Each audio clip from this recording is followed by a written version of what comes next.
কাউকে পছন্দ হলে রাসূলের শেখানো এই দোয়াটি বেশি বেশি করে মাত্র 11 দিন পড়ুন। যদি কাউকে ভালো লাগে, তাকে দেখলে আপনার আনন্দ লাগে, যদি আপনি তাকে হালাল ভাবে পেতে চান, রাসূলের শেখানো এই দোয়াটি যখনই তাকে দেখবেন আপনি কমপক্ষে 3 বার পড়বেন। এর ফলে আল্লাহ তাআলা আপনাকে শয়তান থেকে দূরে রাখবেন। আর সে যদি আপনার জন্য কল্যাণকর হয়, তাহলে আপনার জীবনে তাকে আল্লাহ তাআলা আপনার জন্য অবধারিত করে দিবেন। এটা আমার কথা না, রাসূল সাল্লাল্লাহু আলাইহি ওয়াসাল্লামের কথা। রাসূল সাল্লাল্লাহু আলাইহি সাল্লাম ছোট্ট এই দোয়াটি আমাদেরকে শিক্ষা দিয়েছেন। দোয়াটি এসেছে সহিহ ইবনে মাজার বর্ণনা 33 এবং 55 নম্বর বাবে, মুস্তাদরাকে হাকিমের বর্ণনা 677 নম্বর হাদিস, সহিহুল জামির বর্ণনায় 2য় খণ্ডের 850 নম্বর হাদিস। আমি সেখান থেকে কোট করেছি আম্মা জান আয়েশা সিদ্দিকা রাদিয়াল্লাহু তাআলা আনহা থেকে বর্ণিত হাদিস। রাসূলুল্লাহ সাল্লাল্লাহু আলাইহি ওয়াসাল্লামের কাছে যখন কোনো জিনিস পছন্দ হতো, কোনো বস্তু পছন্দ হতো এবং কোনো জিনিস দেখে রাসূল সাল্লাল্লাহু আলাইহি সাল্লাম আনন্দ পেতেন, ওই জিনিসটা পাওয়ার জন্য রাসূল সাল্লাল্লাহু আলাইহি সাল্লাম আল্লাহর কাছে এই দোয়াটি পড়ে আকাঙ্ক্ষা করতেন।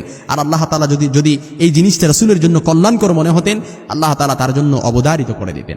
রাসূলের এই দোয়াটি আল্লাহ তাআলা রাসূল সাল্লাল্লাহু আলাইহি সাল্লাম উম্মতের জন্য শিক্ষণীয় হিসেবে বলে দিয়েছেন।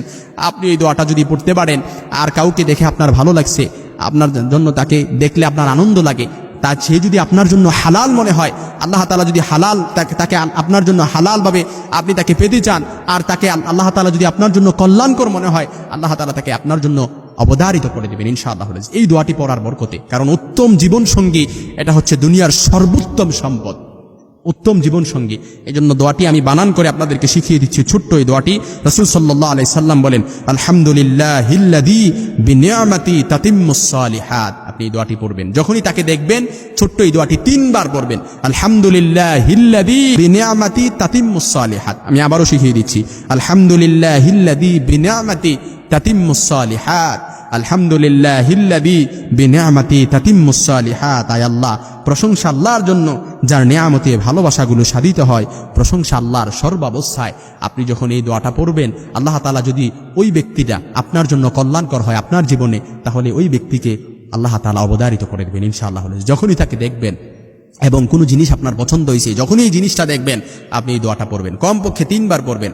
আপনি মাত্র 11 দিন কিংবা 21 দিন এই আমলটা করেন, আল্লাহ তাআলা অবশ্যই আপনাকে ফলপ্রসূ করবেন ইনশাআল্লাহুল আজিজ। কিংবা আপনি যদি উত্তম জীবন সঙ্গী পাওয়ার জন্য আল্লাহ তাআলার কাছে বেশি বেশি দোয়া করেন, কোরআনে বর্ণিত আল্লাহ তাআলা অসংখ্য দোয়া আমাদেরকে শিক্ষা দিয়েছেন।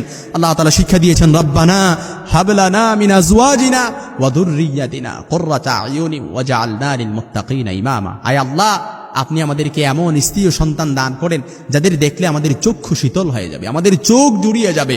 এই আপনি এভাবে আল্লাহ তাআলার কাছে দোয়া করবেন। কোরআনে কারিমে আল্লাহ তাআলার কাছে, কোরআনে কারিমের এই আয়াতের আমলে আল্লাহ তাআলা আমাদের প্রত্যেক পুরুষকে এমন স্ত্রী ও সন্তান দান করবেন যাদের দেখে পুরুষদের মন শান্ত হয়ে যাবে, চোখ শীতল হয়ে যাবে এই দোয়াটি পড়ার কারণে এবং এই আমলটি করার কারণে। কারণ আল্লাহ তাআলার কাছে আপনি চোখ শীতল হওয়ার দোয়া করতেছেন, যাদের দেখলে আপনার চোখ শীতল হয়ে যাবে।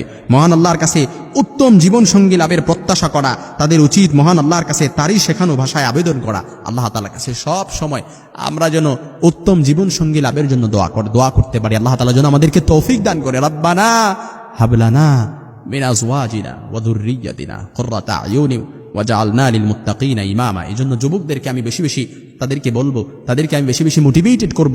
যখনই কাউকে ভালো লাগবে, তাকে দেখে আপনার আনন্দ লাগবে, তাকে দেখে তোমার ভালো লাগবে, যখনই তাকে দেখবা তার জন্য যখনই দেখবা এই দোয়াটা পড়বা, আলহামদুলিল্লাহিল্লাযী বিনিআমাতি তাতিম্মুস সালিহাত। আয় আল্লাহ, প্রশংসা আল্লাহর জন্য, সর্বাবস্থায় আপনার জন্য প্রশংসা, যে আল্লাহর প্রশংসা সর্বাবস্থায় আপনার জন্য, যার কারণে ভালোবাসাগুলো সাধিত হয়। অর্থাৎ আপনি এই দোয়াটা পড়ার কারণে সে যদি আপনার জন্য কল্যাণকর হয়, তাহলে আল্লাহ তাআলা আপনাকে হালালভাবে ওই ব্যক্তিকে আপনার জীবনে অবধারিত করে দেবেন ইনশাআল্লাহ।